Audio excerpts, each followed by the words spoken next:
Os médicos vão sempre dizer que é a pior coisa tirar os remédios da embalagem e colocar em outro lugar. E o motivo é simples. Se você colocar os remédios em outro recipiente, como aqueles separadores, talvez, você pode confundir uma pílula com outra e isso é bastante perigoso. Agora, se você mantiver na embalagem original, você vai ver aí o nome, data de vencimento, as informações estarão lá e você não vai ter confusão. Uma garota, ela trabalhava numa loja, uma loja de telefonia, e ela saiu para tomar um café e o seu chefe estava com muita dor de cabeça e ele foi até a mesa dela.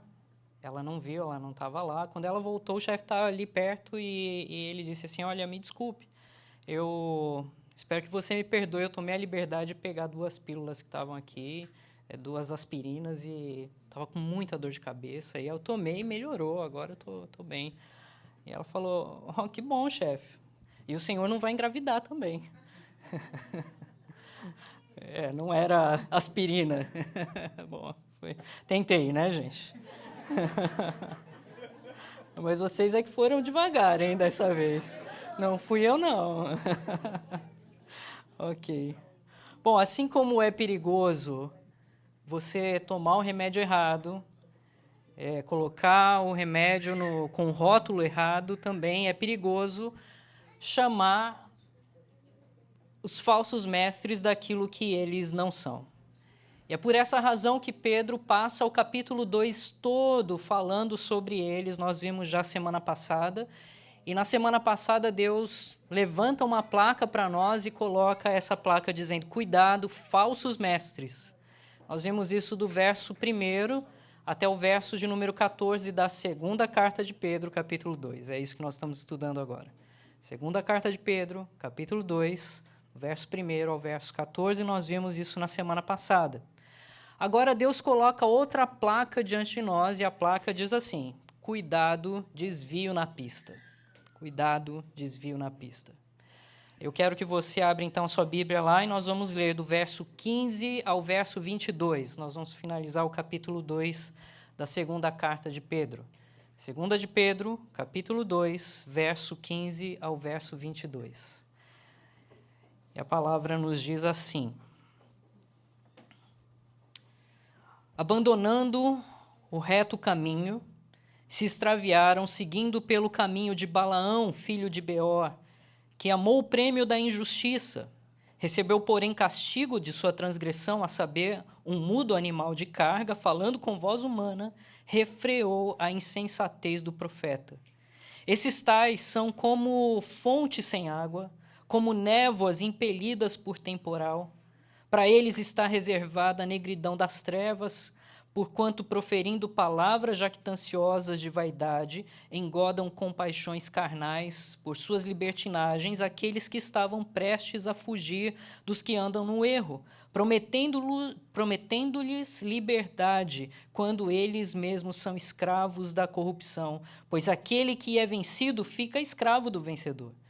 Portanto, se depois de terem escapado das contaminações do mundo mediante o conhecimento do Senhor e Salvador Jesus Cristo, se deixam enredar de novo e são vencidos, tornou-se o seu último estado pior que o primeiro, pois melhor lhes fora nunca tivessem conhecido o caminho da justiça, do que após conhecê-lo, volverem para trás, apartando-se do santo mandamento que lhes fora dado. Com eles aconteceu o que diz certo o adágio verdadeiro: o cão voltou ao seu próprio vômito e a porca lavada voltou a revolver-se no lamaçal. Ok, eu disse desde a semana passada, esse capítulo 2 de Pedro é bem intenso. E ele é intenso porque, enquanto na primeira carta Pedro escreve para irmãos que estavam fugindo da perseguição, espalhados por todo lugar, sofrendo com várias condições que envolviam aquela perseguição, agora Pedro tem a preocupação de lidar com os problemas internos da igreja. E nessa parte, nesse trecho da carta, ele é bem incisivo, tratando especialmente sobre os falsos mestres. Pedro está preocupado, Deus está preocupado e revela essa preocupação a partir dessa carta de Pedro àqueles irmãos. E veja, há um tema constante nesses versículos, do verso 15 ao 22. Esses versículos falam sobre caminho o tempo todo. O verso 15, por exemplo, diz assim: abandonando o reto caminho, se extraviaram, seguindo pelo caminho de Balaão. Verso 18 diz: engodam com paixões carnais por suas libertinagens aqueles que estavam prestes a fugir dos que andam no erro. Verso 21, pois melhor lhes fora nunca tivessem conhecido o caminho da justiça. Então, veja, esse é um tema que é constante na linguagem de Pedro. Ele fala sobre caminho, sobre andar. Naqueles dias, você basicamente, toda a viagem que você fazia caminhando. E era muito comum esse tipo de linguajar porque os caminhos eram perigosos, alguns mais perigosos do que outros. E você vai ver, então, durante a Escritura, várias vezes se repetindo essa ideia de caminho, de andar, como expressões simbólicas de tomada de decisão, o mesmo estilo de vida. E Pedro está dizendo aqui o seguinte: tenha cuidado, há desvios colocados por falsos mestres que querem te derrubar, te levando pelo caminho errado. É isso que ele diz. Tenha cuidado, há desvios colocados por falsos mestres que querem te derrubar, te conduzindo pelo mau caminho. Pedro acreditava que era proveitoso a todo crente, de tempo em tempo, parar e considerar a sua caminhada, olhar para onde eles estão indo, olhar para como eles estão caminhando na sua vida de fé, como está o seu coração nessa jornada. Então, Pedro ele faz essa reflexão agora. Bom, é estranho como os pombos andam, não é? Pombo anda assim, é um passo, cabeça para frente, cabeça para trás. Eu sempre fiquei curioso por que eles fazem isso. Eu não sei se é verdadeira a informação, mas dizem que eles andam assim porque eles precisam se concentrar em cada passo que vão dar. Então, eles voltam, concentram, andam. Voltam, concentram, andam. Veja, então, assim, cada pequeno passo, em milissegundos, eles fazem uma concentração para o próximo passo. Nós precisamos, talvez, tomar isso como analogia para cada passo que a gente toma, fazer uma concentração, olhar de fato para onde nós estamos andando e então seguir depois de uma reflexão. Claro, Pedro não fala de pombo em lugar nenhum aqui, embora ele fale de alguns outros animais, a gente vai ver isso, mas ele deseja que os nossos passos estejam focados. E eu quero destacar, então, 4 coisas, é isso que nós vamos ver aqui no texto. Tenha cuidado com aonde você anda, tenha cuidado com quem você anda, tenha cuidado com como você anda e tenha cuidado com o fim do caminho. Então, são essas coisas que nós vamos ver no texto. O verso 15 diz: abandonando o reto caminho se extraviaram. Se você já leu o Novo Testamento, desde os Evangelhos até o Apocalipse, você vai ver várias advertências mostrando que se desviar do caminho é uma possibilidade. Sempre haverá pessoas que vão, no meio da jornada, procurar por um caminho errado. Há mostras e várias evidências disso no Novo Testamento. Em 2 Coríntios, por exemplo, Paulo escreve assim: eu receio que a vossa mente seja corrompida e se desvie da sincera e pura devoção a Cristo. Paulo diz aos Coríntios. Em Gálatas, Paulo diz: admira-me que estáis passando tão depressa daquele que vos chamou na graça para outro evangelho, que há alguns que vos perturbam e querem perverter o evangelho de Cristo. Paulo diz aos Gálatas. Aos Efésios, Paulo diz: para que não mais sejamos como meninos, agitados de um lado para o outro, sendo levados ao redor por todo o vento de doutrina, pela artimanha dos homens, pela astúcia daqueles que os induzem ao erro. E um último texto aqui, lembrando de Paulo. Paulo, no capítulo 20 de Atos, ele se despede dos irmãos de Éfeso, e nessa despedida ele diz o seguinte: eu sei, para aqueles irmãos, que depois da minha partida, entre vós penetrarão lobos vorazes que não pouparão o rebanho, e que dentre vós mesmos se levantarão homens falando coisas pervertidas para arrastar os discípulos atrás deles. Depois ele diz: portanto, vigiai, lembrando-vos de que por 3 anos, noite e dia, não cessei de admoestar com lágrimas a cada um de vós. Então veja, Pedro estava preocupado com isso, João estava preocupado, Paulo estava preocupado de que certamente em algum momento falsos mestres entrariam na igreja, ideias, doutrinas pervertidas fariam uma bagunça e desviariam talvez muitos do caminho da verdade. Então o primeiro alerta que ele dá é cuidado sobre aonde você anda. Eu disse de Paulo, né? Paulo fala aos Efésios: portanto, vede prudentemente como andais, não como nécios, e sim como sábios. É assim que as crianças fazem quando elas começam a andar, não é? Ela começa a dar os primeiros passos com muito cuidado. Se você tem criança em casa, você sabe disso. Elas dão os primeiros passos com muito cuidado, mas depois que elas vão pegando confiança, vão que vão, né? A Clara, a minha do meio, ela não andou, ela correu, né? Ela já pulou um passo. E aí os pais ficam assustados e começam a dar alertas aos filhos, né? Cuidado, cuidado, porque à medida que você vai se sentindo confortável com aquela jornada, com aquele caminhar, você não presta mais atenção. E talvez isso seja um ponto de reflexão para nós, né? Às vezes a gente não toma muito cuidado sobre como nós estamos andando, ou para onde nós estamos indo. Talvez a gente não tenha o cuidado de olhar para dentro do nosso coração, porque talvez nós, em algum momento, tenhamos nos acostumado com aquela vida, com aquele jeito, com aqueles encontros, com aquele momento, e a gente vai deixando de fazer uma reflexão de como nós estamos andando. Quando eu era criança, meu avô tinha uma horta no fundo da casa dele. Eu amava ficar por lá e ficava ajudando ele a mexer nas coisas e tal. E um dia ele me chamou, ele tinha um campo próximo da casa e ele me chamou para ir pegar esterco de cavalo. E ele juntava lá, passava o dia lá pegando esterco. E antes de começar a recolher, ele falou: olha, cuidado onde você pisa, presta atenção. E, bom, eu nunca fui bom em campo minado, então você já imagina o que aconteceu, né? Na primeira pisada foi aquele cheiro horrível, me acompanhou durante todo o dia. E, às vezes, é isso, é falta de cuidado em onde a gente está pisando, em como a gente está andando, a gente não reflete muito bem e, por causa disso, talvez o nosso coração comece a se desviar. Não é assim que diz o texto de Apocalipse sobre a igreja de Éfeso, que eles tinham esfriado porque abandonaram o primeiro amor?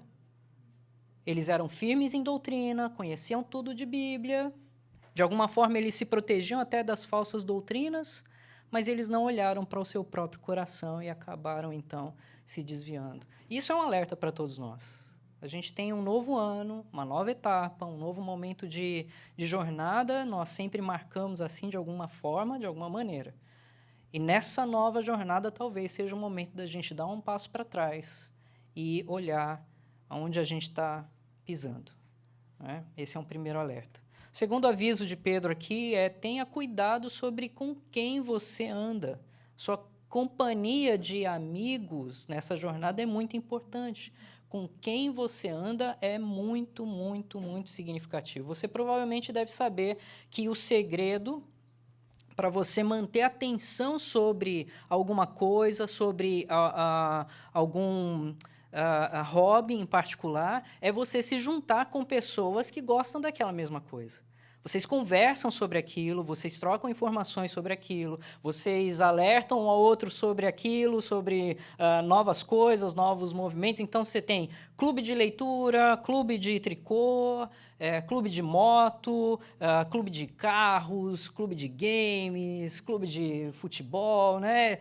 A gente tem várias formas de ajuntamento, várias formas de clube que mantém a nossa atenção focada naquilo que é o nosso interesse. Quando a gente sai daquele grupo de alguma maneira, o nosso interesse tende a diminuir e a gente vai perdendo, então, foco. Eu estou dizendo isso porque, olha, uma das coisas importantes para nós, dos nossos encontros aqui, é que aqui nós nos reunimos para ler o manual de vida, a palavra do Senhor. Aqui nós temos interesses em comum. E nosso interesse é ouvir mais do Senhor, caminhar mais com o Senhor, ajustar os nossos passos, olhar para pessoas que estão ao nosso redor, que talvez se tornem exemplo para nós. E olhando para elas, então, a gente se sinta compelido a viver mais isso, a caminhar mais isso. Uma vida com Cristo sozinho não é o que Jesus programou para ninguém. Ele chama todos nós a uma vida em comunidade, porque nessa comunidade nós somos desafiados. Nós somos desafiados a olhar um para o outro, a perceber na necessidade do outro, como nós podemos ajudar e como o exemplo dos outros nos ajuda também a sermos transformados. Por outro lado, se você vai num ambiente onde as pessoas abrem mão da sua moralidade, da verdadeira fé, começam a buscar outras coisas, a tendência também é o nosso coração se desviar, a tendência é a gente perder o ânimo e começar a viver da mesma maneira como aqueles outros estão vivendo. Agora, veja, Pedro faz uma separação entre os cristãos a quem ele dirige a carta e aqueles que ele considera, então, os falsos mestres. No verso 17, ele diz assim, esses tais, né, não vocês, mas esses tais. Verso 19, depois eles vão dizer assim, eles mesmos são escravos. Verso 21, melhor lhes fora. Verso 22, com eles aconteceu. Então, veja, Pedro ele faz uma separação e diz assim, olha, esses caras aí, essa galera é perigosa. Ele diz, há aqueles, então, no meio do povo que andam na fé, mas há alguns caras ali que são perigosos. É claro, não é muito saudável quando a gente precisa fazer uma divisão, uma dicotomia no meio do povo de Deus para dizer eles e nós. Mas é saudável fazer isso quando há um grupo que começa a abandonar a fé, que começa a perverter, talvez, aquilo que é essencial da mensagem do Evangelho, e, nesse caso, a gente precisa tomar cuidado. O apóstolo João, por exemplo, diz assim, olha, há aqueles que saíram do nosso meio, e eles saíram porque não eram dos nossos. Agora, por outro lado, é importante, como eu falei, ter pessoas espiritualmente saudáveis ao nosso redor, para que a gente possa ver essas pessoas, para que a gente possa, de alguma maneira, ser inspirado por eles também. E pode ser que algum irmão tenha alguma maturidade espiritual numa área e outro tem em outra. Talvez você tenha em uma que aquele irmão não tem, mas essa troca ela é fundamental. Talvez vocês tenham ouvido falar de Moody, um grande pastor evangelista do passado. Contam que a transformação dele, a conversão dele foi tão impactante que, de alguma maneira, era assim, tão chocante que até os mais velhos na fé ficavam um pouco constrangidos com isso. Moody, ele passava dias depois que se converteu lendo a Escritura, passava horas e horas lendo a Escritura, e toda semana, quando ele chegava na igreja, ele falava um com o outro, ele ia contar coisas que Deus fez na vida dele naquela semana. E todos deveriam receber isso com entusiasmo, não é? Mas havia um grupo de cristãos mais velhos ali no meio que ficaram até meio enciumados com isso. E aí eles chegaram até para o tio de Moody e disseram, olha, segura um pouco esse rapaz aí, porque ele está muito animado. Ora, não deveria ser o contrário? Há um biógrafo de Moody que escreveu o seguinte: sua saúde espiritual robusta e sua energia espiritual perturbadora atrapalhavam o cochilo dos mais velhos. Era demais para eles. Então, enquanto os velhos cristãos chupavam seus polegares, ele crescia até deixá-los para trás. Ele cresceu mais em 1 ano do que alguns em 30. Por quê? Porque a conversão foi tão impactante para ele, ele desejava tanto a presença e a palavra do Senhor, que isso mudou completamente, criando uma nova situação. Então, veja, cuidado com quem você anda. Pedro menciona aqui um nome particular, ele fala de Balaão. Balaão é um homem do Antigo Testamento, um profeta não judeu, um gentil, e é um daqueles que se encaixam no grupinho da vergonha. Era um cara estranho, um profeta que foi chamado pelo rei Balaque para ir até a presença dele e proferir uma profecia negativa contra Israel. Então, esse era o chamado dele diante daquele rei. Ele sabia que ele estava errado, Deus o alertou sobre isso. O verdadeiro Deus, Criador, ele alertou a Balaão a não fazer isso. Mas ele, por causa do dinheiro, por causa do valor, por causa da fama que ia talvez receber diante disso, resolveu continuar. Então Deus abre a boca de uma mula, um jumento, uma jumenta, para falar com ele. E aí você tem, então, uma jumenta e um profeta jumento, talvez, né? Quem será que era mais jumento ali? É só ver quem era mais teimoso. E quem era mais teimoso? O profeta ganhou dessa vez. Então, ele entra aqui e Pedro toma isso como um exemplo negativo. E ele fala, olha, essas pessoas são resistentes à verdade, porque elas têm desejos escondidos no seu coração. No verso 17, ele diz, esses são como fontes sem água.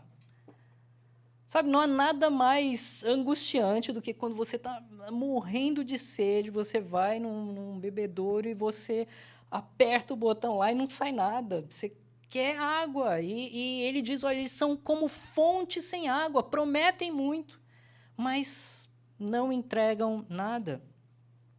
Ele diz, são como névoa impelidas por um temporal. Então, sabe quando você vê aquelas nuvens, né, espessas, você pensa, nossa, vai chover, e então passa o vento e leva a nuvem para fora e a chuva não vem, a chuva não acontece.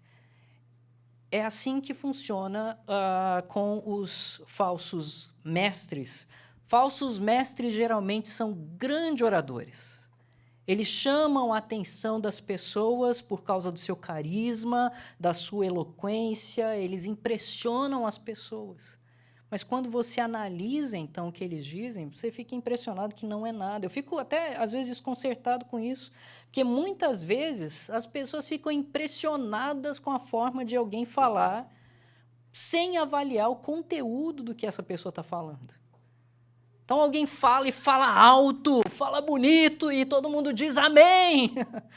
E aí, quando você olha para o conteúdo que aquela pessoa disse, não foi nada. Não tinha nada de substancial, nada de importante. Eu acho que eu já contei a história de um índio que foi convidado a ir num culto, havia um pregador de fora, mas aquele pregador parece que não tinha se preparado muito para o sermão, então, para suprir esse despreparo, ele pregava com um grande vigor, e aí ele falava alto e salivava pela boca, e tal, e tal. E a igreja toda saiu impressionada ali, falando, uau, olha só, ele pregou como uma tempestade. E aí perguntaram, então, para o índio, o rapaz que o levou lá, perguntou para ele, né, o que ele achou do pregador, e o índio disse assim, vento forte, trovão grande, chuva nenhuma. É isso, vento forte, trovão grande, chuva nenhuma. Ou seja, não tinha nada no final. Era só barulho, era só grito. E não tinha substância, não tinha conteúdo. E Pedro diz que os falsos mestres são como esse. Então, cuidado com quem você anda. Aqui está outro sinal que Pedro levanta para nós. Cuidado quanto a como você anda. Há um fascínio na mensagem do falso mestre. Existe uma promessa, eles prometem demais, mas eles não entregam. Então, veja, no verso 18 diz assim: porquanto proferindo palavras jactanciosas de vaidade, engodam com paixões carnais por suas libertinagens aqueles que estavam prestes a fugir dos que andam no erro, prometendo-lhes liberdade, quando eles mesmos são escravos da corrupção, pois aquele que é vencido fica escravo do vencedor. Portanto, se depois de terem escapado das contaminações do mundo, mediante o conhecimento do Senhor e Salvador Jesus Cristo, se deixam enredar de novo e são vencidos, tornou-se seu último estado pior que o primeiro.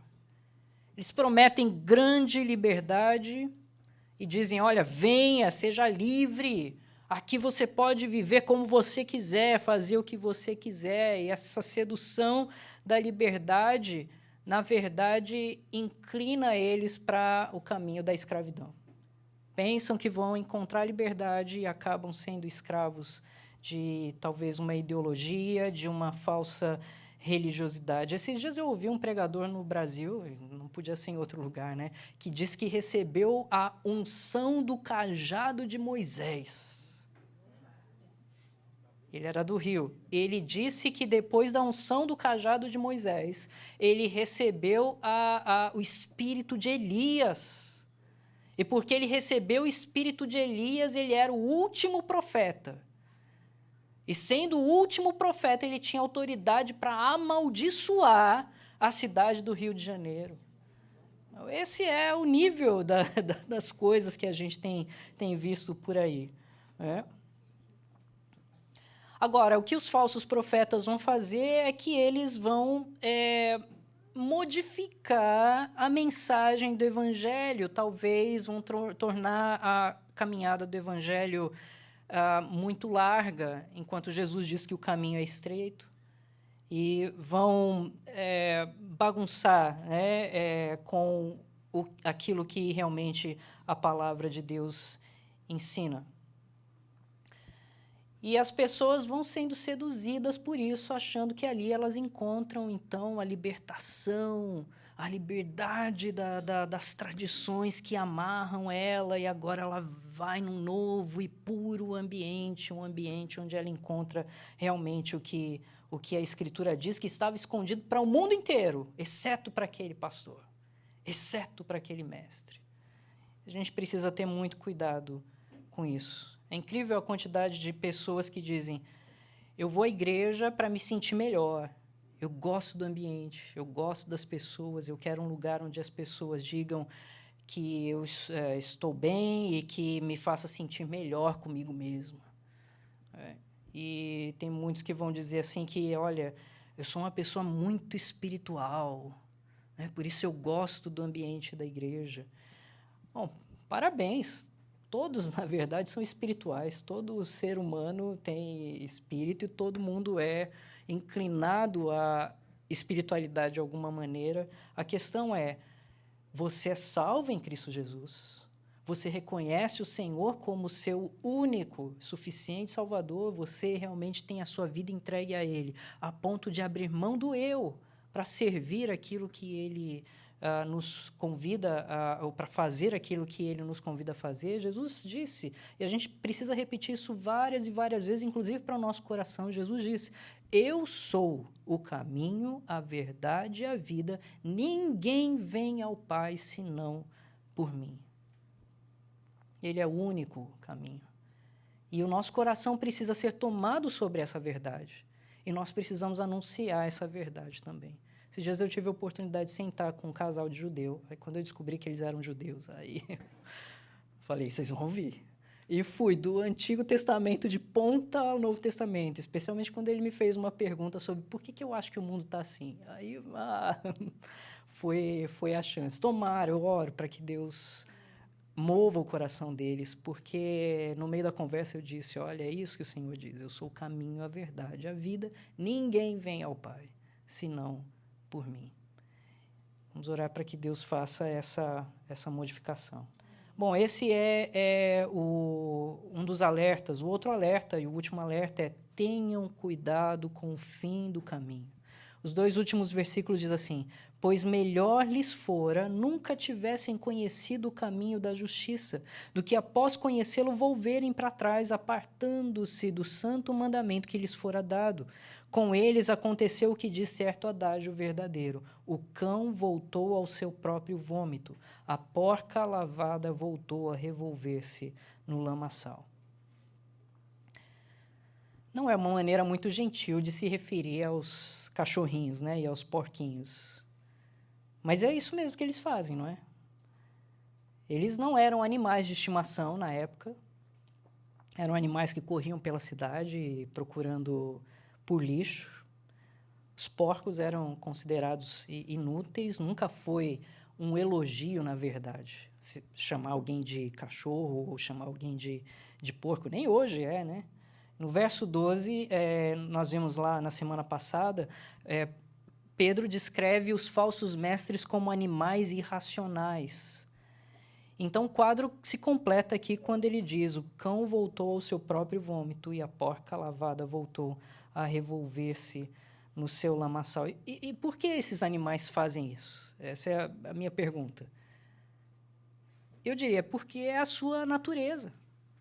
É da sua natureza fazer isso. Você pode ensinar truques ao seu cachorro, mas ele não vai se tornar um filho educado. Ele não vai se tornar o seu filho.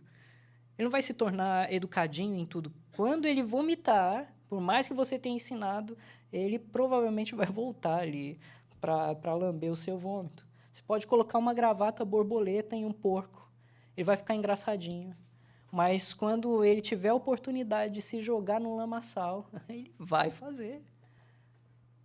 Então, não importa como alguém se apresenta, não importa como alguém se revela, o que é da natureza, se não for transformado, se não houver um verdadeiro novo nascimento, se não houver conversão de fato, é da natureza voltar aos hábitos do passado, é da natureza voltar àqueles pecados, é da natureza fazer aquilo que anteriormente fazia. Hoje é proibido, mas eu lembro que quando eu era criança eu ia em circos e eu via os animais lá, os tigres, né? E tinha todo tipo de animal, elefante, tigre e tal. E os domadores, eles ficavam ali na frente, mas eles sabiam, uma coisa eles não podiam fazer: dar as costas para aqueles animais. Por mais que eles tivessem passado anos treinando ali, ele não podia dar as costas, porque é da natureza daqueles animais atacar. E Pedro está dizendo que, olha, em algum momento, essas pessoas farão o que é da sua natureza. Eles vão revelar o que são, eles vão voltar à sua degeneração, eles vão voltar àquilo, a não ser que elas verdadeiramente sejam transformadas. Você pode educar um cachorro, você pode vestir um porco, ou você pode adornar um homem com um ar de espiritualidade incomum, mas se não houver uma mudança interna verdadeira, se essa pessoa não receber um novo nascimento, ele vai voltar ao seu estado da velha vida, do velho eu, e ele vai revelar. Então, a pergunta é: onde termina a sua caminhada? No curral das ovelhas do bom pastor, ou com aqueles animais que voltam à sua própria sujeira? Para que caminho você vai seguindo? Para que caminho, então, aquilo que você vem ouvindo está, de fato, te levando? Eu não sei se Pedro tinha alguém em mente enquanto ele escrevia essas coisas, mas ele viveu uma experiência muito próxima. Ele tinha um companheiro, discípulo também, que caminhou com Jesus durante 3 anos, que orava, que ouvia todos os ensinamentos, que viu todos os milagres. E esse homem era Judas. E o que acontece? Judas traiu o Senhor Jesus. É claro, alguém pode apontar e dizer: ah, mas Pedro também. E é verdade. Só que o que aconteceu com Pedro? Pedro, ele de fato se arrependeu.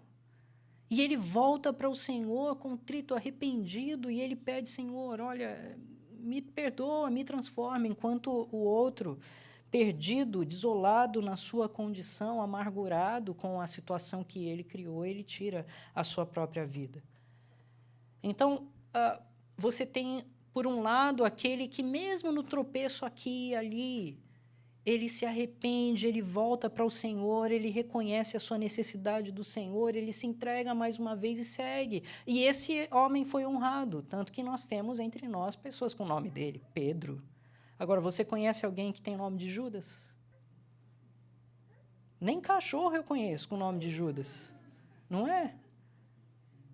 O nome se tornou infame por causa daquilo que aquele homem fez. Então, veja como o estado de coração pode mover uma história, pode mover a história de fato, e pode fazer homens honrados e homens desonrados. É necessário, então, uma transformação interna, é necessário uma modificação verdadeira. Assim como aconteceu em Pedro, ninguém homenageia Judas, mas as pessoas homenageiam Pedro por causa dessa transformação. Então, é digno que todos nós façamos uma reflexão sobre como nós estamos caminhando. Ok, falando sobre falsos mestres, eu quero empacotar esse capítulo 3 aqui, ou melhor, capítulo 2, apontando 3 testes para você identificar um falso mestre. Você tem o teste do caráter, o teste do credo e o teste dos convertidos. Tudo com C. O teste do caráter, o teste do credo e o teste dos convertidos. Sobre o teste do caráter, você precisa questionar: que fruto ele dá? O que ele apresenta? Gálatas 5 diz assim: mas o fruto do Espírito é amor, alegria, paz, longanimidade, benignidade, bondade, fidelidade, mansidão, domínio próprio. Qual é o fruto? Um líder, um mestre, precisa passar pelo teste do caráter. Sobre o credo, você precisa questionar o que essa pessoa diz sobre Jesus. Quando ela fala do Senhor Jesus, o que ela manifesta? O que ela diz? O que ela diz sobre Deus?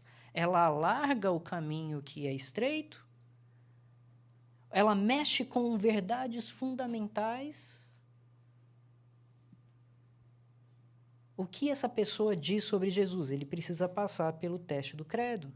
E ele precisa também passar pelo teste dos convertidos, ou seja, qual é o efeito do ensinamento sobre os seus seguidores?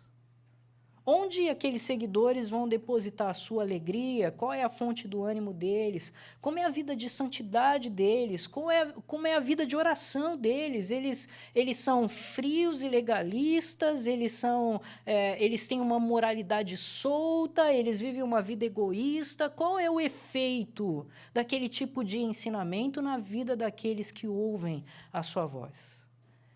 Olha, esse teste é suficiente para revelar um falso mestre, porque se ele passar por um, talvez ele não passe pelo outro.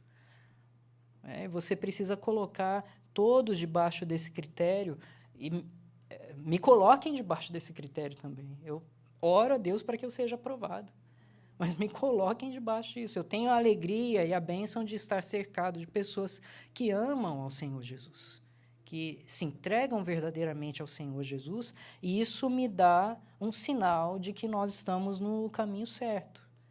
Então, que Deus nos abençoe para que nós não nos desviemos desse caminho, para que a gente chegue ali no curral das ovelhas do bom pastor, para que a gente não seja confundido com outros animais, mas que a nossa caminhada nos leve nessa jornada. Eu falei de Moody, não é? Eu lembro de outra história dele. Houve uma ocasião, ele andava com um amigo e ele viu um homem passando de longe. E ele disse para um amigo: você conhece aquele homem? E o amigo disse: olha, eu conheço, mas... Ele disse: eu não conheço, mas eu posso dizer uma coisa. Esse homem já foi um soldado. E o rapaz diz: é verdade. E por que você acha isso? Por causa do jeito que ele anda. E é claro, é uma representação física de uma verdade espiritual. Você reconhece as pessoas pela forma como como elas andam, pela maneira como elas se comportam em determinadas situações, pela maneira como elas se entregam à dependência do Senhor ou ao desespero, pela maneira como elas movem o seu coração quando ouvem a palavra do Senhor, pela maneira como a comunhão e a mensagem da palavra do Senhor molda, transforma, muda, e pela forma como a gente vê mudança contínua a cada passo. Meu desejo é que nós todos sejamos bem reconhecidos pela maneira do nosso andar. Meu desejo é que Deus nos coloque no bom caminho e nos ensine a andar com Ele. Que ninguém nos engane com fantasias baratas, com promessas falsas, mas que nós sejamos tomados por aquilo que a palavra de Deus diz. Eu sei que essas duas mensagens de começo de ano não são as mais alegres, né? Mas elas, talvez, porque Deus preparou esse momento para nós, elas são muito importantes. Talvez a gente tenha que enfrentar algumas coisas esse ano e a gente precisa preparar o nosso coração para esses enfrentamentos. Talvez a gente precise olhar para o nosso próprio coração e ver como é que tem sido o nosso andar, a nossa jornada e os passos que nós temos dado. E eu oro, então, para que Deus mova nós todos, para que nós tenhamos, como os pombos, no caso, uma atenção maior para os passos que nós estamos dando. E que Deus, então, nos dê graça para alcançar a linha de chegada. Vamos orar. Obrigado, Senhor, por mais uma noite recebermos a Tua palavra. Obrigado, ó Deus, porque o Senhor nos traz esses alertas, ó Deus. Nós estamos cercados, ó Pai, em alguns momentos de falsidades, de desvios no caminho, ó Pai. Há coisas que chamam a atenção do nosso coração e nos desviam, ó Deus, da verdade que o Senhor nos deu por meio dos apóstolos, por meio do nosso Salvador Jesus, e nós queremos, ó Pai, nos voltar para aquilo que o Senhor, ó Deus, de fato revelou a nós, para que o nosso coração seja tomado por essas verdades, para que nós sejamos, ó Deus, fortalecidos por elas, moldados, ó Deus, por elas, ó Pai, para que o nosso andar manifeste essa transformação. Que aquilo que internamente nos move se revele para o externo também, e que isso seja notório, que isso seja encorajador, ó Pai, que nós sejamos instrumentos nas pessoas ao nosso redor, e que as pessoas ao nosso redor sejam instrumentos em nossas vidas também. Nos cerque, ó Deus, de boas pessoas maduras na fé. Nos cerque, ó Deus, de homens e mulheres que amam ao Senhor. Nos cerque, ó Deus, de pessoas que já foram tão moldadas e transformadas que em cada passo se torna notório, ó Deus, o que o Senhor já fez. E que, ó Deus, assim nós caminhemos também para que sejamos assim na vida de outros. Dá-nos graça, ó Deus, para que a Tua bondade repouse sobre nós todos, para que o nosso grupo, a nossa comunidade aqui em Vancouver, ó Deus, aqui em Burnaby seja, ó Pai, uma comunidade que brilhe como luz, que manifeste, ó Deus, a glória do nosso Senhor pela transformação que vem pelo Seu amor. Que nossa mensagem, nosso andar seja um andar de cuidado, de carinho, de amor, de zelo, de mansidão, de domínio próprio, seja, ó Deus, para a Tua glória. Ó Deus, que aquilo que atinge cantos escuros do nosso coração seja a glória de Cristo Jesus. E que nos limpe, ó Deus, das trevas que ainda podem habitar o nosso íntimo, ó Pai, para que nós vivamos, ó Pai, de fato na Tua presença. Dá-nos graça para que nossos passos sejam firmes olhando para aquele que é o autor e consumador da nossa fé, o nosso Senhor e Salvador Jesus, no nome de quem nós oramos. Amém, Deus. Amém. Amém. Vamos louvar ao Senhor com mais um cântico.